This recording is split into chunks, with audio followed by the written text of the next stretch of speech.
Landcruiser, a namesake which is definitively synonymous with words like reliability, durability, longevity, and rugged exploration.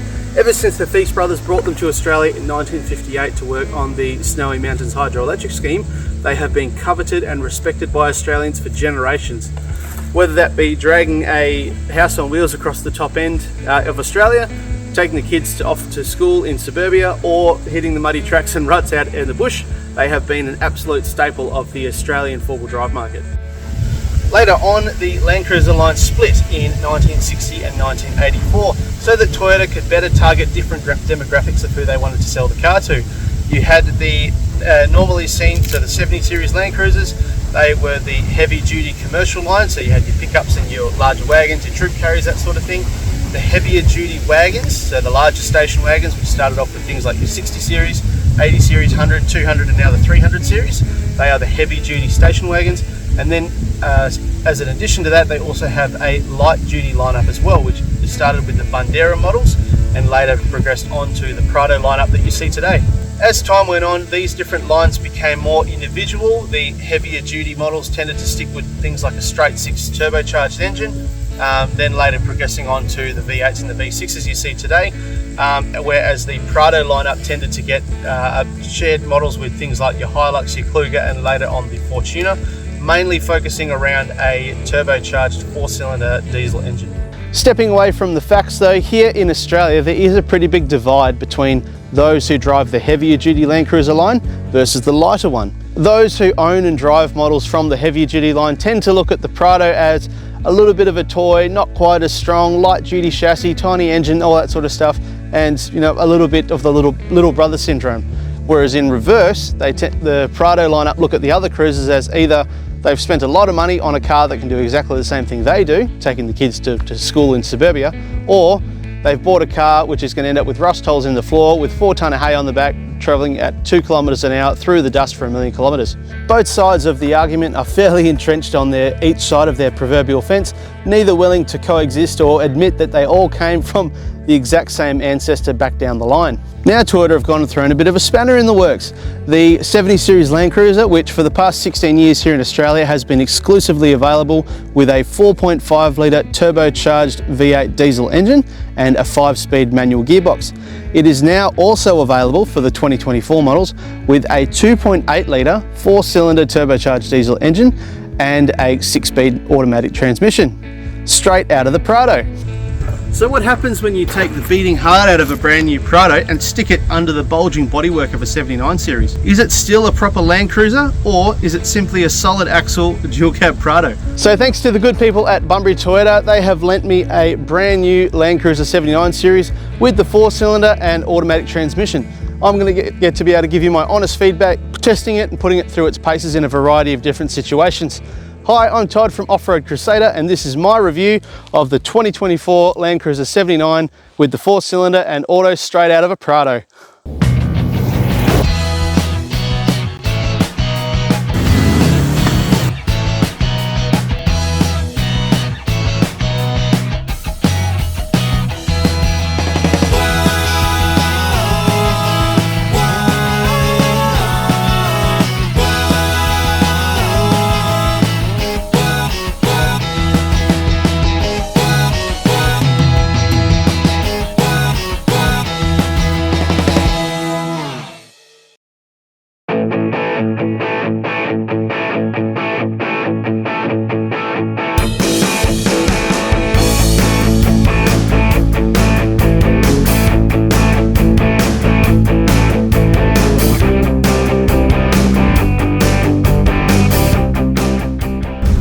So we're on the road with the 79.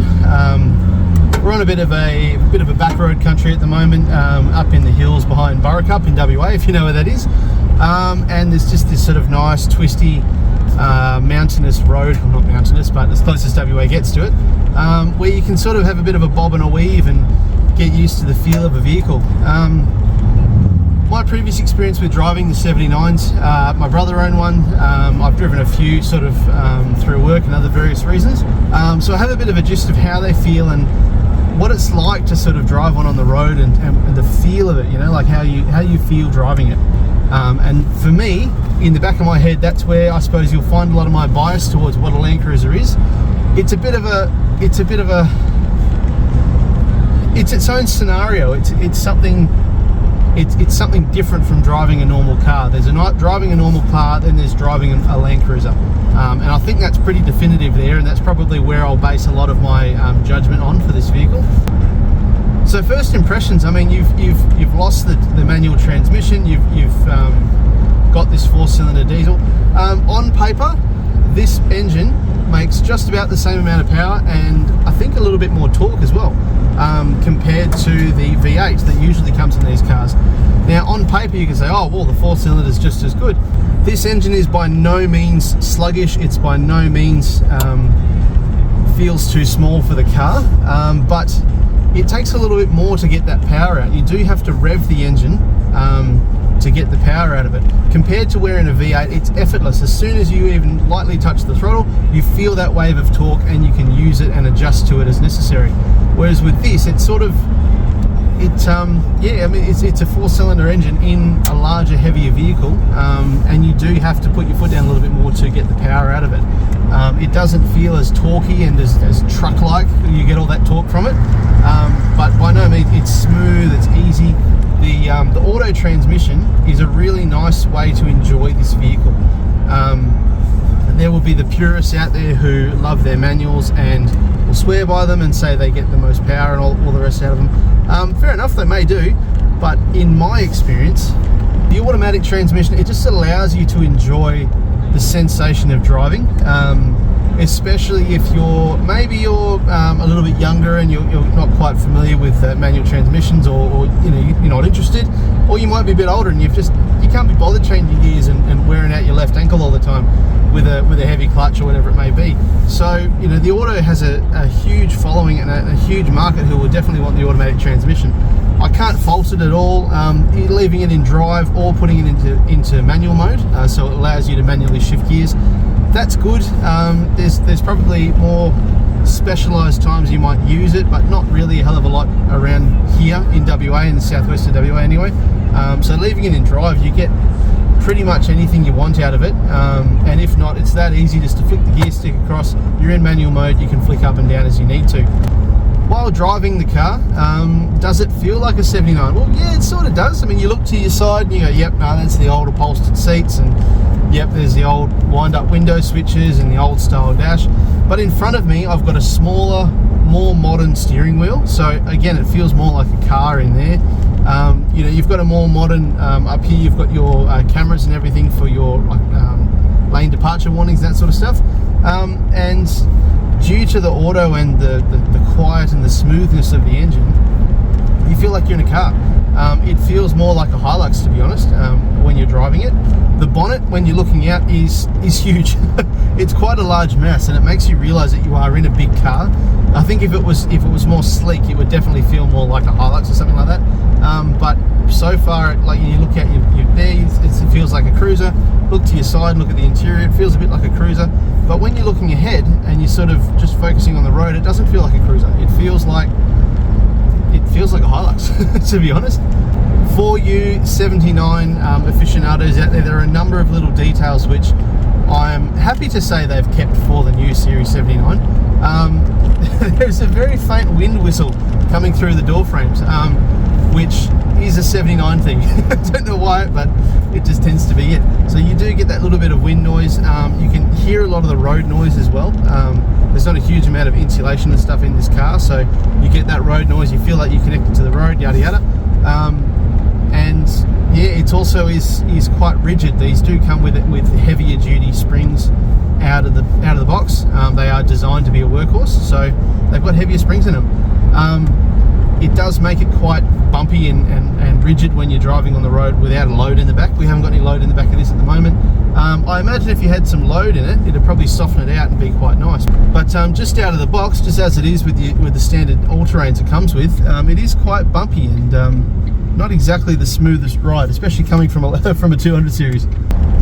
I believe this is where most of your driving will be done. Either you're going to own a 79 series, you're going to be driving in sort of a either rural or remote location, so you'll be used to these bumpy back windy roads, or you'll be traveling around Australia, in which case you'll probably try and avoid the highways and aim for these sorts of roads. And in which case it feels like a Hilux with 2 heavy springs in it. As we're driving as well, especially where there's a lot of this hilly country, yes, you are going up and down hills. You'll need to put your foot in it to get it to move. It will get there. There's plenty of power there. There is more than enough, especially for a stock standard empty car like this. However, I do get the suspicion that as soon as you put weight on the back, whether that's going to be a caravan or a trailer, or loaded up with a heavy canopy, etc., you are going to suffer, because it does feel like it does well, but it hasn't got a lot more to give. So we've just come back from the testing of the vehicle out in the bush. Found some dirt roads, found some ruts, found some steep hills, and to be honest, it handled really, really well. Couldn't fault it, to be honest. Having the factory front and rear diff locks is an absolute godsend, because when the traction starts to loosen off, you get your holes and everything else that can usually hold you up. Most modern cars will have fancy traction control systems, but they are all responsive. They all need something to happen before they will react, whereas your lockers will maintain traction without losing traction, if that makes sense. Like with your traction control, you have to lose traction for it to kick in and to figure out what to do. So yeah, comparing, like obviously this car, I've got Bray from 4x4 Camping Adventures out with me as well, and comparing it to his Ranger with the factory traction control, which is very impressive. This thing just crawls and just makes things look so easy, especially over big ruts and holes and undulating stuff, whereas the traction control, as soon as you started to slip, the car would slide sideways and then you fall into a hole and everything just got worse. So this just allows you to lift wheels, yeah, but it just, wherever you point it, it'll just drive. So off-road, to be honest, the engine itself isn't really worth talking about off-road, because it really doesn't make a difference. The 6-speed auto makes it super easy to drive off-road, and the engine, and like it's being geared so that you have more low down torque off-road in low range, which is fantastic. So I don't think the 2.8 is worth putting into your equation if you're wanting something primarily as an off-road weapon, because it's, as soon as you put it in low range and use your diff locks, it's it's going to do as well as a V8. That's the honest truth. How the car handles, you do feel that rear wheel track being narrower. It tends to hit holes and fall into places where the front didn't. Off-road, there are a bunch of driver aids as well, which can help you. Obviously, you've got your front and rear diff locks, which are standard on the GXLs. You've got downhill assist, which is quite handy, especially if you've got some steep hills and you want to focus on just the steering. You can use that, and it will sort of keep you going downhill at a constant rate. It feels like an old car that's been revamped and has a lot of new technology in it, but it isn't a new car, which is a weird thing to try and it's a weird thing to try and put into words, but I'll do my best. Anyway, we are now off to the beach. We're going to go check it out in some sand. See, apparently the biggest downside to these cars is the rear wheel track, which in the sand will crab walk and try to pull the car sideways. I'm interested to try it, because to be honest, I haven't really experienced it before, and I'll let you know what I find. But I'm expecting it to do well in the sand. I think the 2.8 it'll really have to rev to flick the sand and do what it needs to do. But yeah, we're just going to head out there, see what happens, and hopefully not get bogged. Let's try this.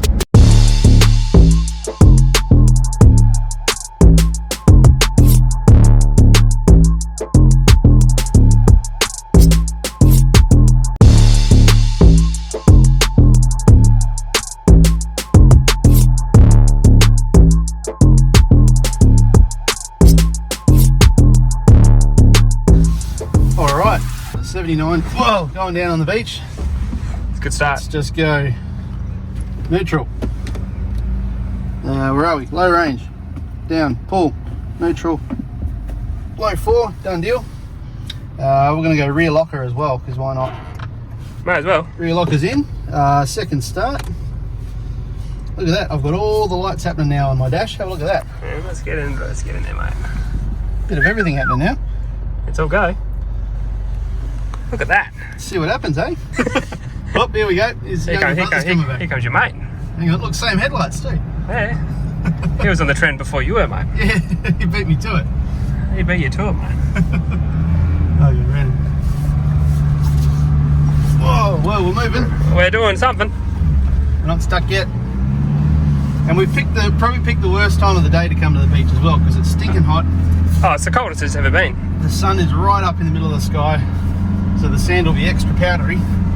So if we're going to go down at all, it'll be at this time of the day. But if we don't, we'll be legends. So how do you feel like the ride on the sand so far there? Oh, Todd? Very firm. It's a very firm ride. Oh, it's very, very firm.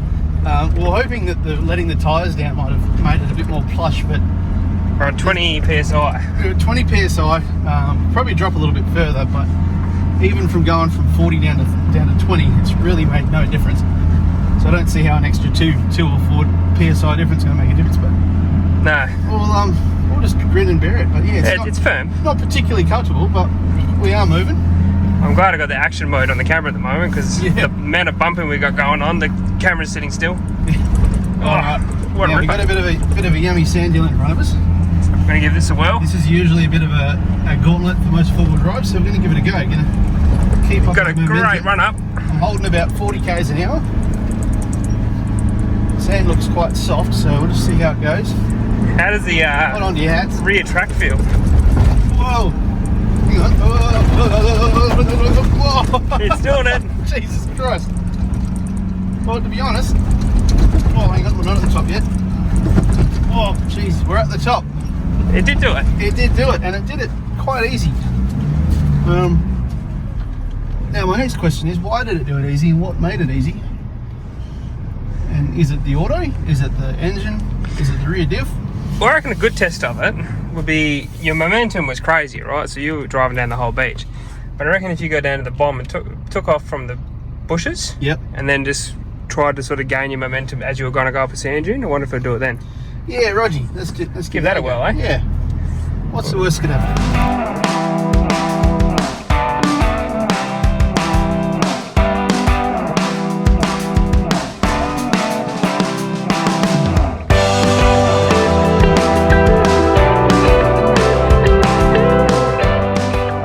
The Landcruiser seemed to struggle the most in the sand.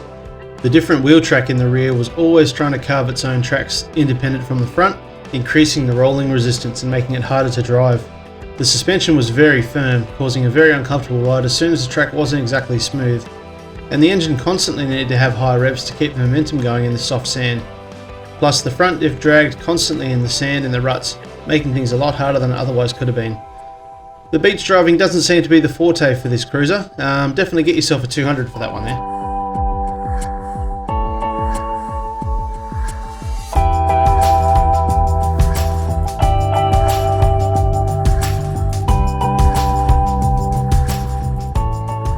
You see, like I put, just to give you a perspective, I'm sitting doing, got my foot on the brake, and you can put your foot all the way down to about 50-60% of the accelerator and nothing happens. And I don't know what that is. I don't know if that's the engine. I don't know if it's like a safety feature, but you know what you need, mate? Throttle control. Moving. It's doing it. Bit of soft stuff. It's a lot of revs. Bit of chugging. Oh, into fourth. Nah, she's doing it. We're in. We're moving. We're moving. Back's out of alignment. Oh, it's back in again. Oh. And around the top. Mate, you're going to have to pay for my chiropractor bills after this. How's the turning circle? Oh, luckily we have all the beach. Luckily we got half a WA to turn around. What a rig. Well, it's done it. I mean, that's impressed me. Absolutely impressed me. Yeah, to be honest, it's just done it. It just walks it, which is excellent. Yeah, that was no run up. Just sort of put your foot into it and it went happy days. It just went, and like I said, it's the worst time of day to be at the beach because it's hot, it's powdery, it's very dry. And if you get stuck, you have to get out and get sunburnt and dig holes in hot sand, which is never fun. So glad we didn't get stuck, but yeah, very good. So there we go, we went out and we tested the car, went on a bunch of different environments, and the conclusion is, yes, this is still a proper Landcruiser. It ticks all the boxes that a Landcruiser needs to tick. It's rugged, it's strong, it's reliable, it's very, very good off-road, and it doesn't really have any drawbacks that would take away from the character of the vehicle, which is quite great. So I still think, yes, this is still worthy of the Landcruiser badge. However, this is where things get a little bit complicated, and you sort of have to start looking at it from both your financial sort of view, as well as, you know, from in here, from the heart, and why we would buy a car like a 70 Series Cruiser for personal use, and not just hauling stuff around on a mine site. When you stand back and look at it, it is a big, boxy, agricultural looking vehicle.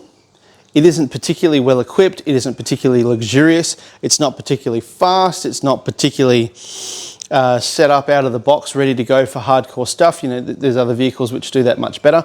This doesn't do it bad, but there's other vehicles that do it much better. And it's also quite expensive, like in terms of a vehicle. How you factor in what value that you place to it, but the conclusion is these are quite a highly priced vehicle. Many people will pay for them, but they are still quite highly priced. Why would you want to spend all that money on something that looks like this?